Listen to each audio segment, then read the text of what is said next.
Pourquoi dans les vidéos narration il faut toujours que ça commence par une anecdote inintéressante sur un truc qu'ils ont vécu et dont on n'a rien à foutre. Il y a pas longtemps je me suis rappelé d'un truc. Je me souviens d'une bonne partie des moments où j'ai entendu pour la première fois une chanson qui m'a marqué. Je me souviens du trajet que je faisais en voiture la première fois que ce morceau est passé à la radio. J'étais là. Quand ce morceau est passé, j'étais là. Et du coup, il faut que je vous raconte une histoire. Oups, c'était le 19 mai 2019. Il y avait ma sœur sur Paris. Et comme on est deux gros mordus on est allé dans ces fameuses boutiques vers Répu. Et au sous-sol d'un de ces shops, sur ces télés qui diffusent des vidéos random, il y en avait une qui diffusait un générique de fin.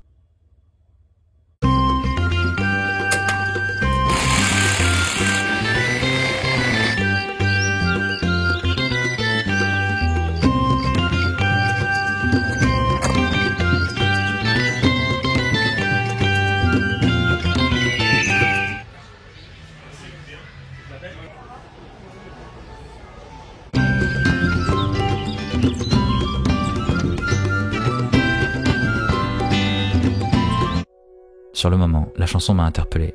Il y avait un truc dans l'harmonie, la couleur, qui m'a parlé, qui m'a fait du bien. À l'époque, j'avais pas systématiquement le réflexe, du coup c'est vers la fin du refrain que je réalise que... Ah mais merde, je peux chasamer le titre en fait.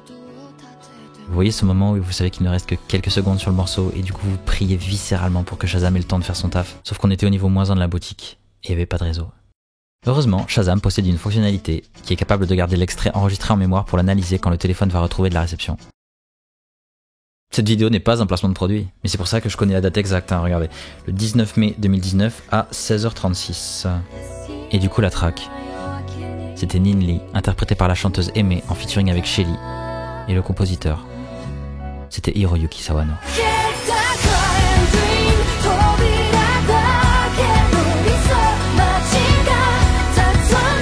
C'est clairement pas le compositeur d'anime le plus connu. Mais tous ceux qui le connaissent savent identifier quand un morceau a été fait par lui. Et en vrai, si vous êtes comme moi un bandeur de... Les animaux !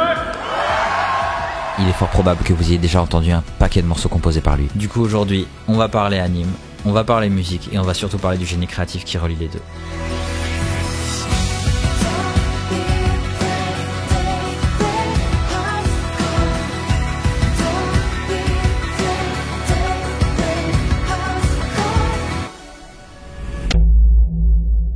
Hiroyuki, né dans le soleil où naît le Japon, né dans le pays où naît le soleil, commence le piano très jeune à l'école primaire. À l'époque, sa première influence est Asuka, du duo Shage et Asuka, que vous connaissez peut-être pour leur morceau On Your Mark, avec un incroyable clip, réalisé par un studio japonais pas si connu que ça, dont vous avez peut-être entendu parler. Il est introuvable sur YouTube, par contre il a été uploadé 5-6 fois sur une vieille plateforme vidéo rivale, dont le nom commence par Day et finit par Emotion, et je vous invite à aller le voir, parce que l'histoire qui est racontée est genre tellement adorable, ou horriblement tragique selon comment vous allez interpréter la fin.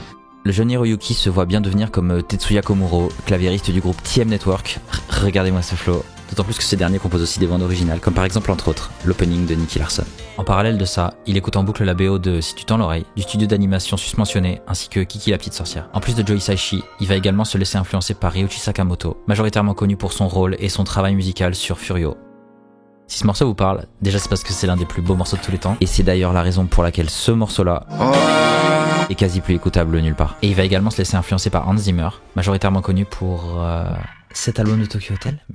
Mais non. He scored a bunch of movies like Spider-Man and Despicable Me, Inception. Tiens, fun fact sur ce dernier. En 1980, il y a ce morceau qui sort.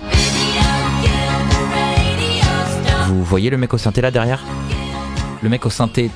Est-ce que le caméraman peut se rapprocher de... Ah, ok. Bah ce mec c'est Hans Zimmer. Ah oui, et Hans Zimmer il est né le 12 septembre. Vous savez qui d'autre est né le 12 septembre ? Hiroyuki va grandir en ayant comme professeur Nobuchi Katsuboi. J'espère que c'est vraiment lui sur la photo parce que j'en ai chié pour la trouver. Et en 2006, il va signer sa première bande originale pour Team Medical Dragon.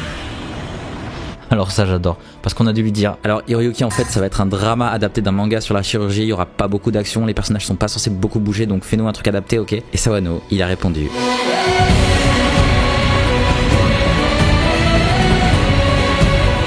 Regarder Team Medical Dragon avec notre regard d'aujourd'hui, c'est assez marrant parce que c'est regarder un drama avec des zooms sur des personnages appelés les dragons médicaux et une réalisation plutôt... le tout illustré par la musique de Sawano qui déjà à l'époque était pas loin du tout de sa forme finale et pour laquelle il va recevoir son premier prix récompensant son travail. C'est pas moi, c'est cette page qui le dit. La même année, il travaille également sur deux autres dramas, North Aoi et Taiyo no Uta, avec Mimura dans Battle Royale et Yui, qui a chanté ce générique de Full Metal Alchemist, qui est d'ailleurs un de mes génériques préférés parce qu'à un moment il y a ce plan. Et je me rappelle pas d'un autre générique où on peut voir le personnage chanter la chanson. Bon d'accord, acceptez celui-là.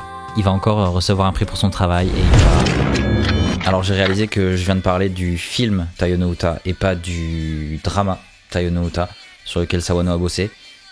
Faut t'avouer à moitié pardonner parce que les deux sont sortis littéralement en même temps. Sawano compose aussi la BO de 3 animes et la BO du film Catch a Wave. C'est sa première année créditée sur des projets et le mec rentre tout ça. Alors je vais pas compter exactement combien de temps ça représente, mais 3h, 47 minutes et 21 secondes. J'ai compté. C'est un appel à l'aide. 4 ans plus tard, en 2010...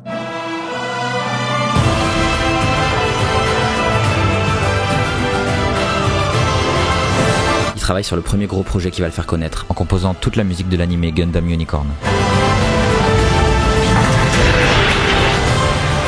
Alors, pas toute, l'ending n'est pas de lui en fait. À la place, on peut entendre Chiaki Kuriyama, qu'on a vu elle aussi dans Battle Royale, et surtout, dans Kill Bill.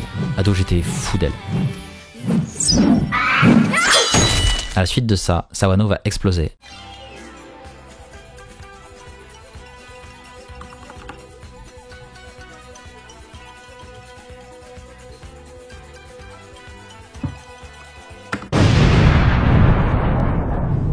Je vais pas vous faire une liste de toutes les œuvres pour lesquelles il a composé. Déjà parce que je viens de passer 1 minute 20.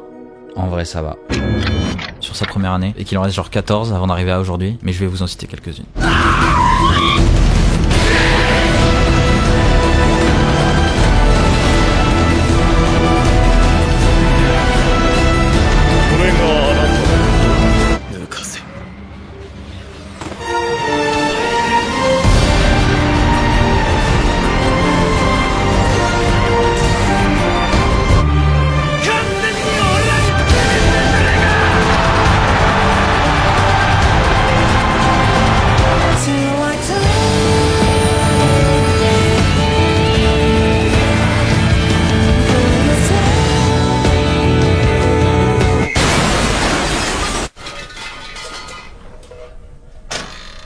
Et il va aussi composer un morceau envoûtant pour le jeu le plus doux et réconfortant de l'histoire du gaming.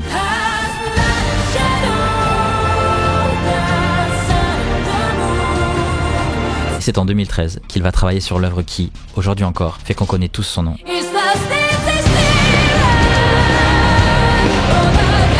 Shingeki no Kyojin, traduit en l'attaque des titans, mais qui en fait voulait dire le titan assaillant. Le manga faisait déjà énormément parler de lui, mais c'est à la sortie de l'anime que tout le monde va se mettre d'accord dessus. Et pour vous faire comprendre à quel point la musique d'Hiroyuki Sawano est intrinsèquement liée à la qualité et, j'estime, au succès de l'attaque des titans, voici quelques morceaux joyeusement choisis. Le récit est centré autour du bataillon d'exploration, un corps d'armée qui utilise ce dispositif, appelé la manœuvre tridimensionnelle, en combat, pour pouvoir se déplacer également en hauteur afin de pouvoir atteindre les points vitaux des titans. Comment tu traduis, en musique, le fait de s'affranchir de la gravité ?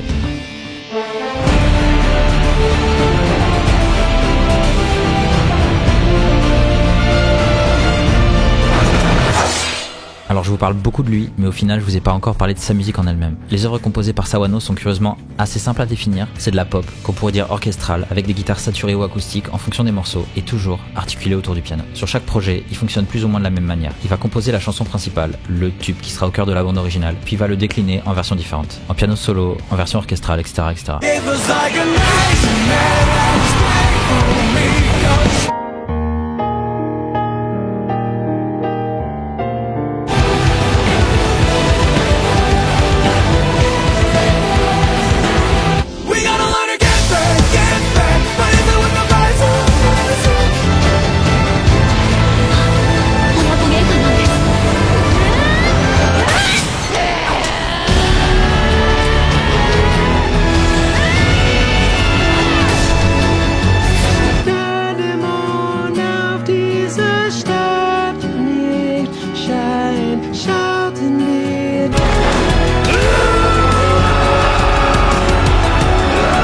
C'est, pardon, le principe d'une bande originale. Je le savais.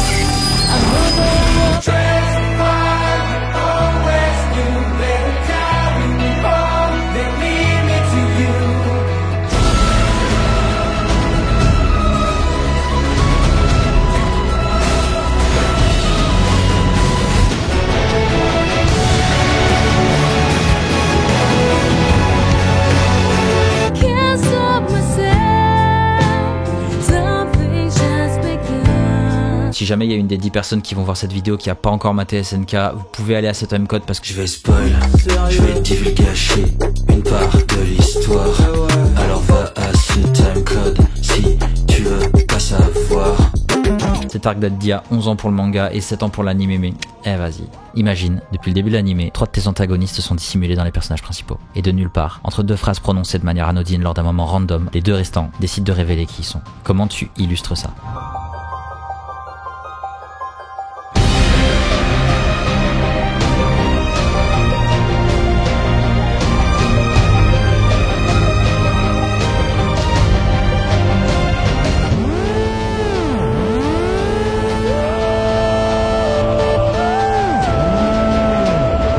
Et comment tu transmets le profond sentiment de désespoir face à la trahison qui va remplir le héros au moment où il décide de les affronter.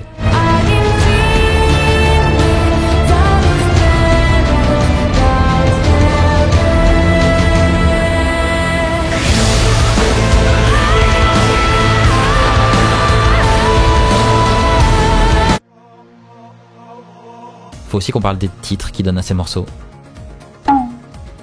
Dans une interview pour le média Nathalie en 2015, Sawano explique que quand un morceau est composé pour une scène en particulier, il préfère que l'auditeur imagine ce qu'il veuille en l'écoutant, et que s'il nomme un son La fin de l'été, Le mec à petite taille bute le titan, ou genre Wonderwall, il va inéluctablement orienter l'imagination de l'auditeur. Du coup, les codes dans ces titres ont un sens précis pour lui, mais une personne lambda n'y verra qu'un charabia et se concentrera sur la musique. Et juste, quand il change de projet, il change sa manière d'écrire les titres. Et comme on est sur internet et qu'il y aura toujours des gens qui ont que ça à foutre, évidemment qu'il va y avoir des gens qui vont essayer de déchiffrer les titres. Tiens, par exemple ce morceau, on va partir de la droite, ça veut dire titan, et si on se projette, ça pourrait être un château, et ces 3 symboles on pourrait voir genre des murs, du coup on pourrait dire que ce titre est là pour décrire le principe de la série, et ce titre tout doux dans 86,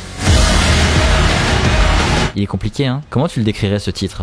Eh ben en vrai il a un autre nom, on pourrait l'appeler Shift 1 to 0, parce que ce titre, c'est ce qui se passe sur un clavier japonais quand on appuie sur Shift et qu'on appuie sur toutes les touches du 1 au 0. En 2008, dans Tonnerre sous les tropiques, qui par ailleurs est le meilleur rôle que Tom Cruise ait jamais eu et qu'il aura jamais, il y a cette scène. Cet enfant, qui est le chef des méchants, si vous vous demandez pourquoi c'est un gosse aux commandes, rassurez-vous, le film ne donne aucune réponse, demande à un des héros. Where is your father?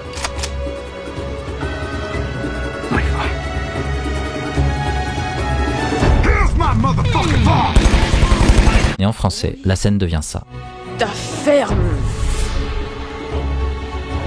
I had to say Où est ta ferme?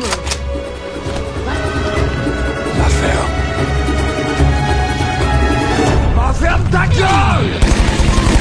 Parfois, une traduction peut être mieux que le matériel original. Et du coup là, dans cette scène, Mikasa qui à la base dit ça. ので私に情けを求めるのは間違っている。なぜなら今は心の余裕と時間がない。クリスタ、あなたはエレンとユミル、どっち？あなたも邪魔をするの。 En anglais, c'est devenu You want compassion? Move on. You want fair? Tough shit. Time's wasting. Pick your side, Krista. Eren or the bitch I'm gonna kill. C'est brutal, hein. En vrai, j'aime bien. Maintenant, je vais spoil, je vais divulgacher une part de l'histoire. Alors va à ce timecode si tu veux pas savoir. imagine, tu mènes une charge désespérée pour arracher notre protagoniste aux mains des méchants, et tu as même pas parcouru 100 mètres, que ton commandant se fait...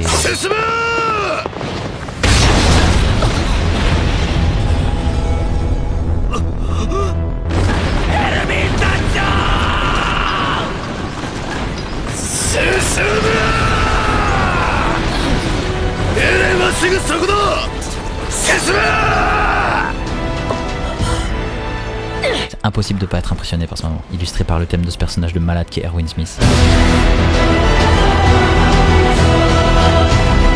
Et 2 minutes plus tard, toujours sur le morceau susmentionné, ce dernier rentre ce move d'une précision chirurgicale.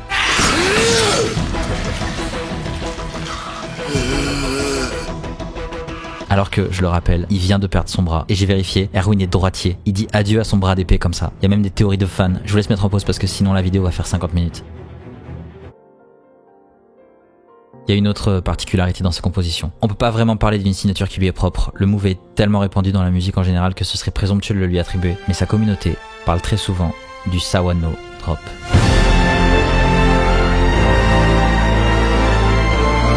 Alors, je vais pas vous faire l'affront de vous expliquer ce qu'est un drop, hein, mais voici ce qu'en dit Wikipédia. Et si vous êtes anglophone, il y a carrément une vidéo entière par The Cartoon Cypher qui passe 11 minutes sur le sujet. Mais bon, ça c'est un drop.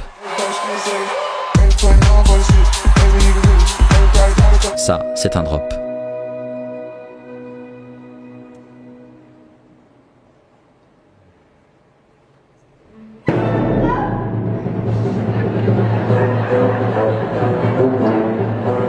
Ça aussi, c'est un drop. Et ça aussi.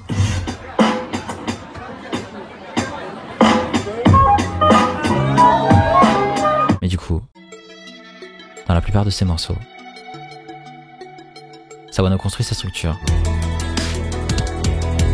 fait monter l'intensité en ajoutant des éléments les uns après les autres, en mêlant les instruments. Puis, arrivé au pic de la montée, il va couper la quasi-totalité des sons, comme pour suspendre le moment, avant de tout faire exploser.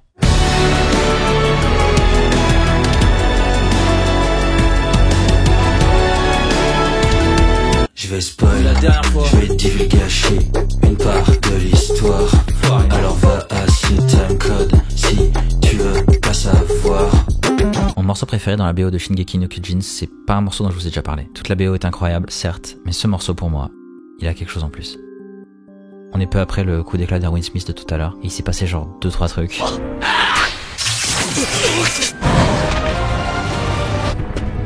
Eren, par je ne sais quel moyen, envoie tous les titans environnants sur Reiner et Berthold. Ces derniers sont rapidement submergés et tout semble bientôt terminé pour eux. Sauf qu'au moment de s'enfuir,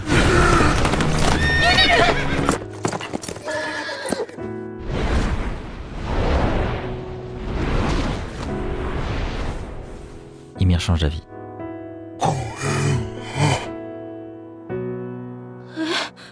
Elle s'excuse auprès d'Historia, lui fait ses adieux et part aider les deux autres possesseurs de titans. Ces derniers, à bout de force, n'arrivent pas à y croire, mais à 3, ils survivent. Et ce plan-là, et le fait qu'il apparaisse au moment où ce qui pourrait plus ou moins être un Sawano Drop a lieu dans le morceau, en clôture de toutes les péripéties qu'on vient de vivre avec le bataillon. Je sais pas pourquoi, mais ça m'a parlé. La décision d'Ymir, c'est pas à moi de vous raconter tout sur elle, mais bordel, son histoire est déjà tellement tragique. Et à cet instant-là, le fait qu'elle prenne cette décision, en sachant tout ce que ça implique pour elle. Puis les plans qui suivent. On se retrouve au coucher du soleil, avec tous nos héros, ceux qui ont survécu. Ils sont blessés, vidés, avec encore plus de questions qu'avant. Erwin, sa montée d'adrénaline de tout à l'heure a largement eu le temps de descendre. Et tout guerrier et leader qu'il soit, là de suite, il est redevenu un homme normal. Un homme qui vient de perdre un bras. Mikasa, qui est une menace en temps normal, est maintenant une ado terrifiée en train de s'accrocher à Eren comme si sa vie en dépendait. Armin, les yeux écarquillés vers le sol, qui est complètement sidéré par tout ce qu'il a vécu. Et Eren, avec ce regard qui... Puis les souvenirs de Hans. Dans sa mort, il trouve sa rédemption. Lui qui a vécu comme un lâche, est mort comme un soldat. J'ai vérifié, cette voix, c'est le seul moment dans tout l'animé où on va l'entendre. Les accords de piano, on va les retrouver aussi à ce moment par exemple. Mais cette voix d'enfant, qui chantonne ses notes comme s'il s'agissait d'une petite comptine tragique, on l'entendra qu'à ce moment-là. Je suis désolé avec ça, Sawano Imae. J'ai pas besoin, et j'ai pas envie, d'analyser ce morceau et de dire que oui, c'est plus ou moins la même suite de notes que Call Your Name. C'est pas ça qui est important. En tout cas, c'est ma scène préférée sur toute la série. Pour moi, elle est vraiment spéciale. Vous avez vu ? On vient de sortir de la zone de spoil. Naruto devient le 7e Hokage. En 2014, il lance le projet Sawano Hiroyuki NZK, axé sur la composition vocale. Il compose la musique, et il va s'associer avec de nombreux vocalistes pour le chant, comme par exemple MPI, Mizuki, Lako, Aimé, dont je vous ai parlé au tout début, et que vous connaissez sûrement parce que c'est elle qui chante ça.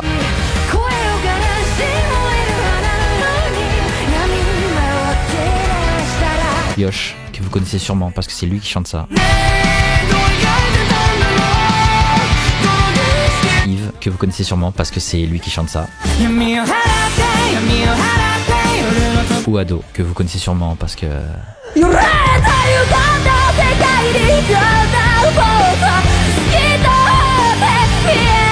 Sur scène, le tout devient une formation plus ou moins grande, et depuis le début, il va être accompagné par les mêmes musiciens.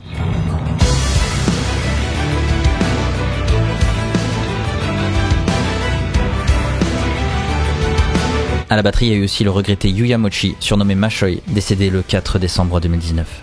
C'est sa batterie qu'on peut entendre pendant cette scène.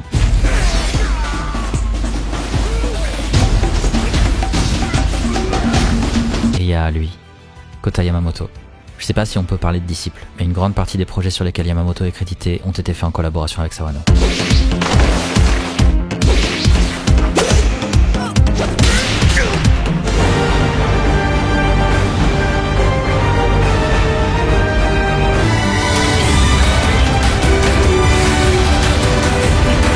Et leur travail ensemble atteint les sommets sur la dernière saison de l'Attaque des Titans, avec d'ailleurs une particularité que je trouve plutôt stylée.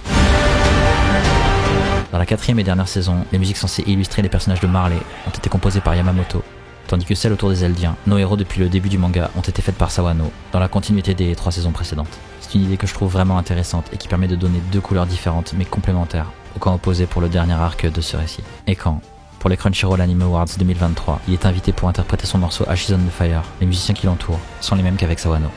Et pour revenir à ce dernier, il a aussi récemment créé le projet Nacktvein, aucune idée de comment ça se prononce, accompagné des chanteuses Yonoa et Harukaze. Ensemble, ok. Et vous vous souvenez de Asuka, dont je vous ai parlé au début, l'artiste à cause de qui il a commencé à s'intéresser à la musique? Et ben en 2022, ils ont fait un morceau ensemble. Enfin bref, je voulais juste poser du respect sur Hiroyuki Sawano. C'est un artiste complet, bien entouré, et qui n'hésite pas à élever d'autres artistes avec lui. Peut-être qu'on est très peu à vibrer autant avec sa musique, mais sur moi ça fonctionne. Regardez le bordel.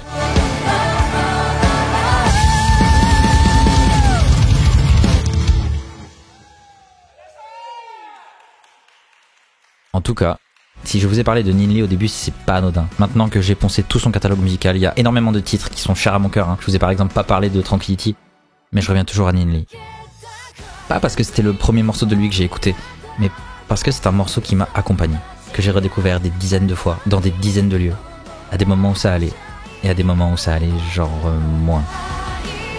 Et en vrai, est-ce que c'est pas ça qu'on demande à la musique? De nous faire voyager, nous rassurer, nous faire sentir aimés, sexy, puissants, et peut-être parfois, pendant 4 minutes 35, de juste nous dire « T'inquiète, ça va aller ».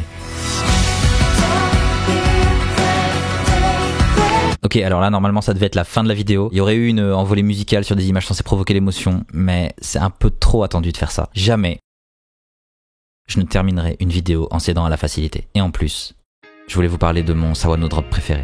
Mais pour ça, il faut que je vous parle de Legend of the Galactic Heroes. C'est le remake d'un animé des années 90, lui-même adapté d'un manga des années 80, lui-même adapté d'un roman. Et évidemment que les openings et endings sont signés Sawano. Déjà, il y a vraiment plein de choses à dire sur le premier, nommé Binary Star. Tiens, vous savez ce qui relie ce titre à Brooklyn Nine-Nine ? Dans l'épisode 5 de la saison 2, pendant cette scène, si vous écoutez bien en arrière-plan, on peut entendre... C'est complètement faux. En revanche... Bon alors là je vais partir un peu loin, donc... Alors, c'est la seule fois qu'il va faire ça dans sa carrière, mais dans Binary Star...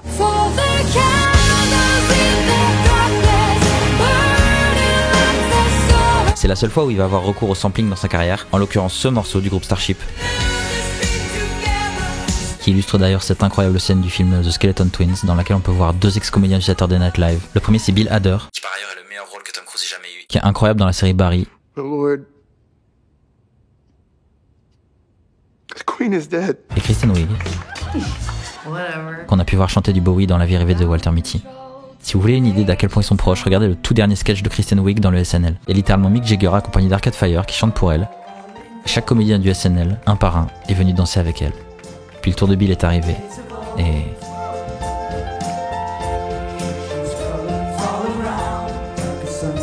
Il est trop mignon en ce moment. Mais il y a un truc encore plus touchant. Pourquoi tout le monde fait aussi des câlins à Jack Peralta? Parce que c'était également la dernière émission pour Andy Samberg, et il a eu aucun souci à laisser toute la lumière à Kristen ce soir-là. Et de sa part, c'est vraiment adorable. C'est pas adorable en vrai. En tout cas, ça c'est pas mes notes, c'est le récapitulatif de ma dernière répartition SACEM. J'ai gagné 21 €.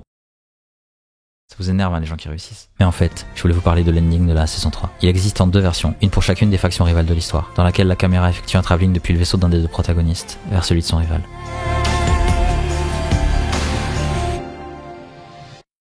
Le morceau qui l'illustre est Melt, composé par Sawano et chanté par Sennarin. Je vais pas passer 1000 ans à vous expliquer pourquoi il me bouleverse. Par contre, je peux vous faire écouter le dernier refrain, quand il le joue en version orchestrale.